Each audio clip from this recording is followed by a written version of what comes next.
Welcome everybody. In this video I'm talking about Heat 2, the upcoming sequel to the 1995 Michael Mann film Heat, starring Robert De Niro and Al Pacino.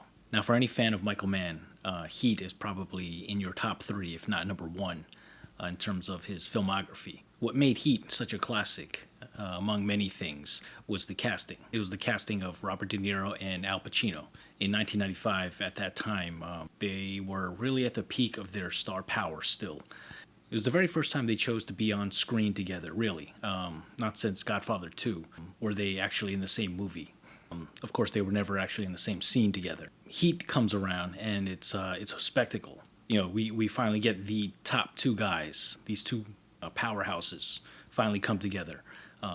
Two very well-respected leading men at the height of their power, finally on screen in a Michael Mann film, doing what Michael Mann does best. At that time, it was a big deal. And when you finally see Robert De Niro and Al Pacino on screen together in that car chase scene, people always remember the diner, but that freeway scene when Pacino approaches De Niro and De Niro's about to reach for the gun, I mean that's a very tense, exciting scene. You're sitting in the theater like, finally, it's about to happen. Been waiting for this.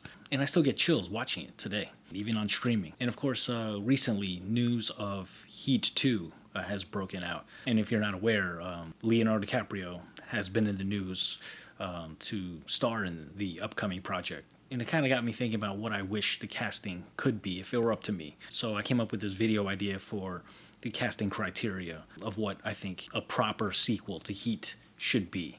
So in terms of the casting criteria, it needs to be 2 A-list stars. When I say A-list, maybe not necessarily box office, but really recognizable and household names that are also critically acclaimed. Either they've won awards or they've been in award-worthy films, right? That's number 1. Number 2, they have to be around the same age, same generation of actors who've never really worked together.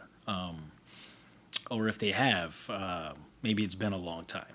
So just to give you a hint. And lastly, I think they have to bring that sort of finally factor to it. Like, finally, we get to see these two guys go square off, head to head. You see both their names on the movie poster, and you got to see this, or you're definitely interested. So these are my top 3 casting pairings of what I think Heat 2 should be, if I had my way.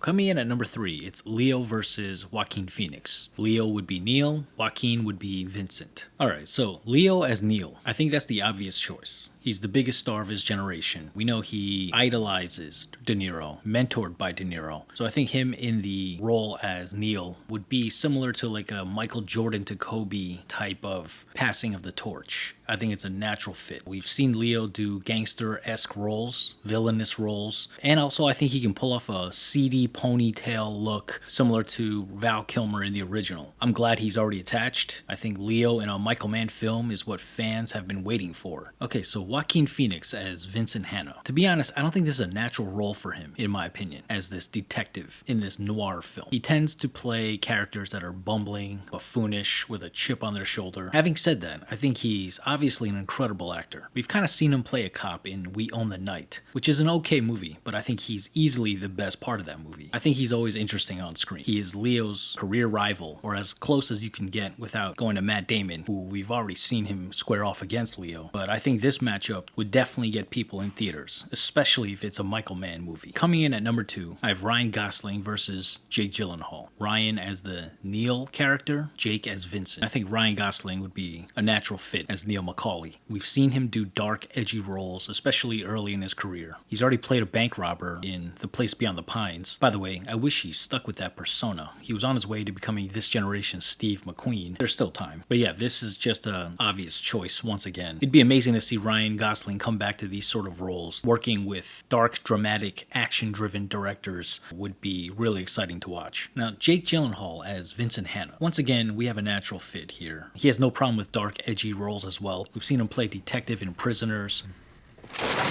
And also in Zodiac, he's a pseudo-detective. Now, Vallejo is a small town, but it's not that small.